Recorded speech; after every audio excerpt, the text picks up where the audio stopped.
I suspect that Mary, as an unwed teenage mother or pregnant, was troubled.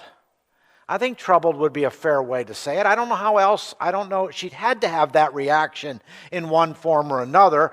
She was approached directly by an angel, and if you know anything about encounters with angels in the Bible, it generally resulted in the person being confronted to be terrified. So that alone would have been, she had to be reminded hey, it's okay. I come in peace. And then she would have been fearful and I believe confused, because she's going to have a baby and is this unmarried virgin.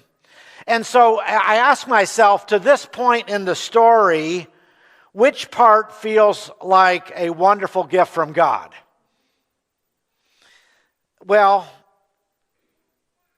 the text says she's highly favored, and this baby is something special.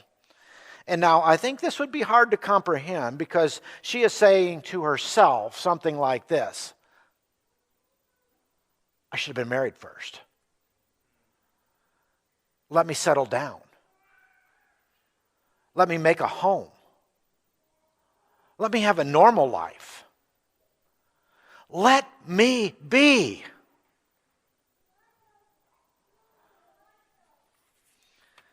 And however, her response, in spite of all of those, as I imagine the story, would have been normal reactions from any teenage young woman.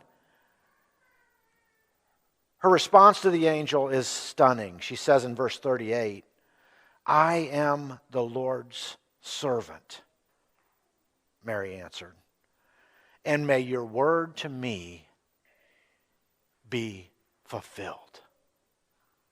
And that says the angel left her.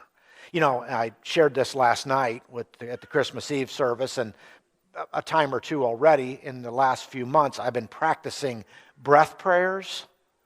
And these breath prayers are a way to both help with just practicing my breathing and centering and anxiety and kind of deal with worries that just kind of burdens that I'll take on. And I realize I got to give it again to God.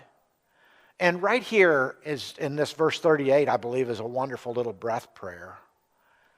If we could just breathe in and say, like Mary, I am the Lord's servant. And breathe out, may your word to me be fulfilled. What a wonderful message right there. And this verse, 38, precedes today's reading, where Michelle picked up in verse 39. And so I'm trying to help us see a picture that Mary just has a lot of things floating around in her teenage head. And so what she does with all of that is she goes to talk to her relative, Elizabeth. And the angel had mentioned that Elizabeth was pregnant too, a few months ahead of Mary. And so I think this interaction between the two of them is quite important.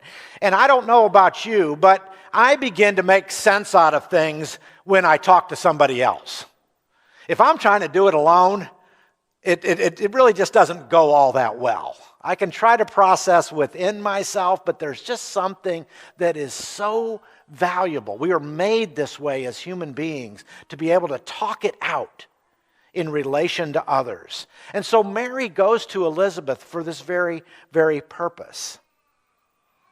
And in their exchange, Elizabeth uses some language that gets at the heart of the message today. She says this, and this is verse 39. It says, or 42, I'm sorry. In a loud voice, she exclaimed, Mary, blessed are you among women, and blessed is the child you will bear.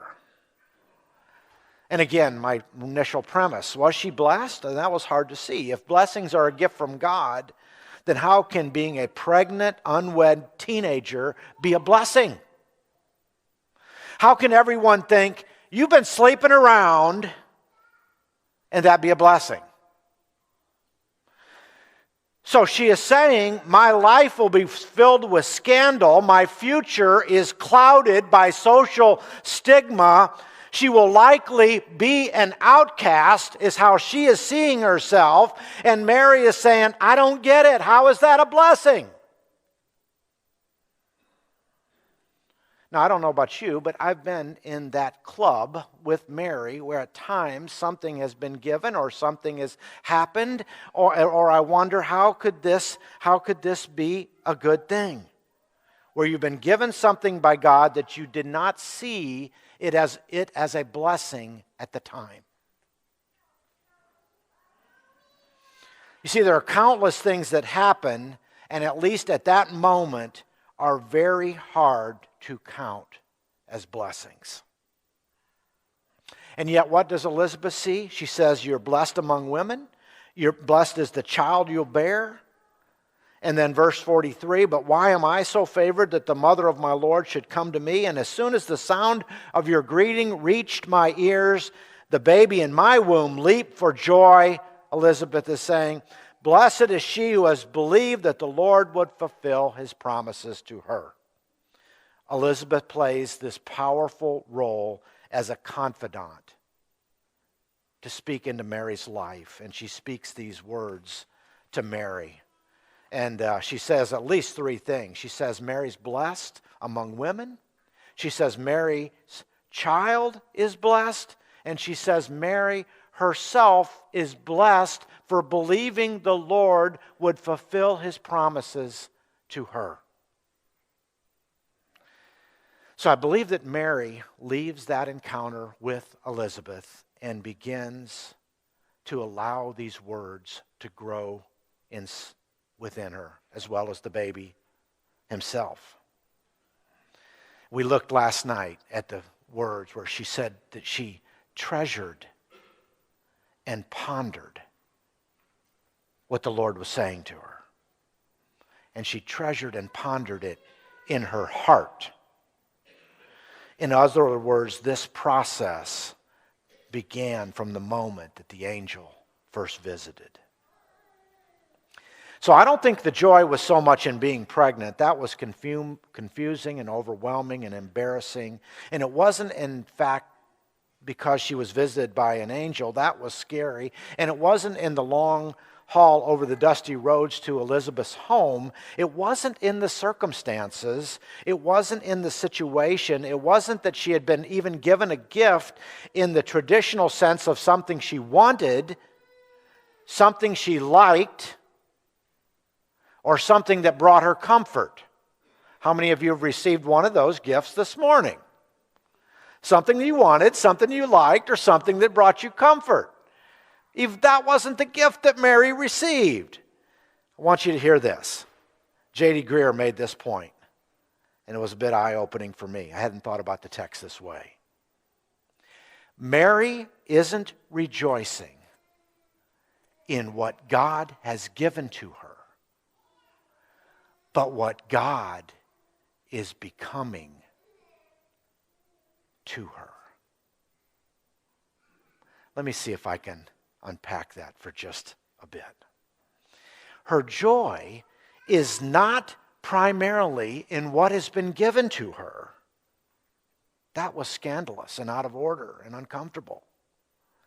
But what God is becoming to her through her astounding encounter with him. And I want to suggest to you this morning that this is the nature of true blessing. This is why her confidence can grow from this point forward in this following section of Scripture called the Magnificat. Mary's words, while I'm sure they had plenty of editing before they became Scripture, are powerful and insightful and beautiful. And I want us to read just a verse or two from what she says as she begins to contemplate what is going on within her. Verses 48 and 49. For he has been mindful of the humble state of his servant. From now on, all generations will call me blessed. For the Mighty One has done great things for me. Holy is his name. What Elizabeth knew, what Mary was learning, what some of you know, what others of us can discover, is that God's understanding of what a blessing is and our understanding of one often differ greatly. In fact, I want to suggest that this could very well be the source of one of life's greatest secrets. Let me state it another way. That our joy is not only in what has been given to us, but what God is becoming to us.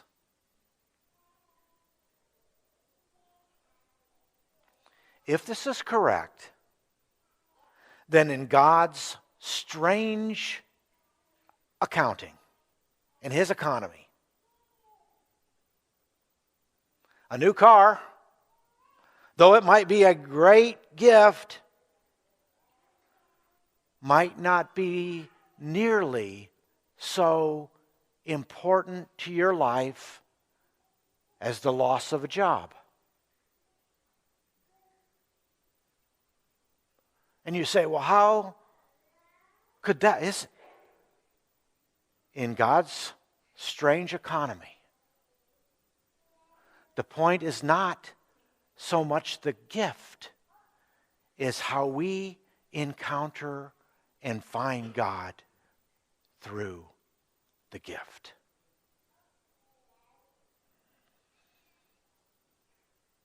If this is correct, then we almost are never able to see it real time. And the car, while it brings pleasure for a while, the loss of that job deepens our soul for eternity. Blessing by this definition doesn't mean a life free from trouble.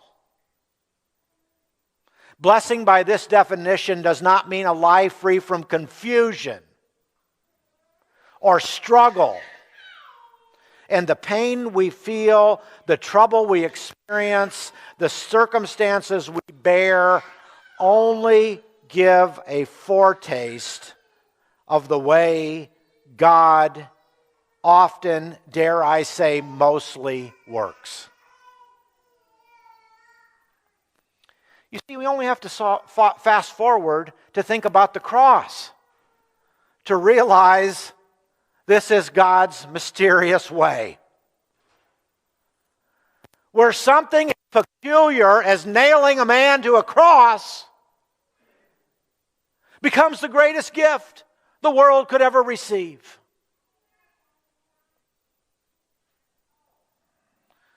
To think that to be blessed is to be relieved of trouble is just not Christian. Just the opposite. It's in the middle of your hurt. It is in the middle of your pain. It is in the middle of your mess where God, who is the gospel, reveals himself. The gift is real blessing when it brings us to God himself. And it's on account of that it allows us to shake our heads in deep agreement with the Apostle Paul, who would make a statement, remember in Romans chapter 8, in a very famous verse, and in him all things work together for good for those who love the Lord. And it's the reason that we can sing the line of the song, He gives and takes away, He gives and He takes away. Blessed be the name of the Lord.